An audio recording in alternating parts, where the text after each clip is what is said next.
اللهم صل على محمد كما تحب وترضى له.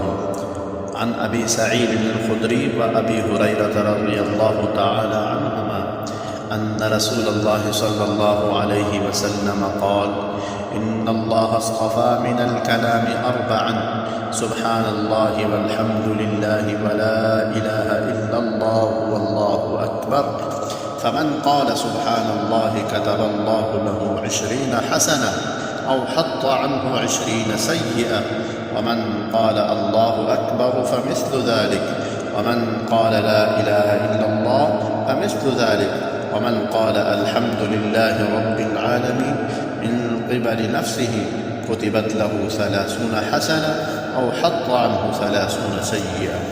حضرت ابو ہریرہ اور ابو سعید الخدری رضی اللہ تعالی عنہما سے روایت ہے کہ نبی کریم صلی اللہ علیہ وآلہ وسلم نے فرمایا: اللہ رب العزت نے یہ 4 کلمے چن لیے ہیں: سبحان اللہ، الحمدللہ، لا الہ الا اللہ، اللہ اکبر۔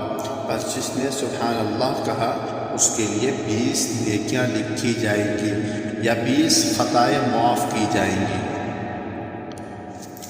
اور جس نے اللہ اکبر کہا اس کو بھی اتنا ہی ثواب ملے گا، اور جس شخص نے لا الہ الا اللہ کہا اس کے لیے بھی اتنا ہی ثواب ہے، اور جس نے اخلاص سے الحمدللہ رب العالمین کہا اس کے لیے 30 نیکیاں لکھی جائیں گی یا 30 خطائیں معاف ہوں گی۔ یعنی مطلب یہ ہے کہ نبی پاک صلی اللہ علیہ وآلہ وسلم نے ارشاد فرمایا: اللہ تعالیٰ نے 4 کلمے چن لیے ہیں: سبحان اللہ، الحمدللہ، لا الہ الا اللہ اور اللہ اکبر۔ یعنی یہ 4 کلمے اللہ کو بہت پسند ہے۔ اب ان 4 لفظوں کو آپ اپنی گفتگو کا حصہ بنا لیں۔ سبحان اللہ، اللہ نے مجھ پر یہ مہربانی کر دی۔ سبحان اللہ، میرا بیٹا امتحان میں پاس ہو گیا۔ سبحان اللہ، میری بیٹی امتحان میں پاس ہو گئی۔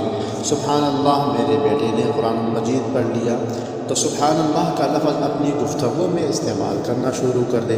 پھر الحمدللہ کا لفظ بھی استعمال کرے کہ الحمدللہ آج میری بیوی بہت خوش ہے، الحمدللہ آج میرا خاوند بہت خوش ہے، الحمدللہ آج میرا بیٹا بہت خوش ہے، الحمدللہ آج میری بیٹی بہت خوش ہے، الحمدللہ وقت پر میں نے کھانا بنا لیا، سب لوگوں نے خوب مزے سے کھانا کھا لیا۔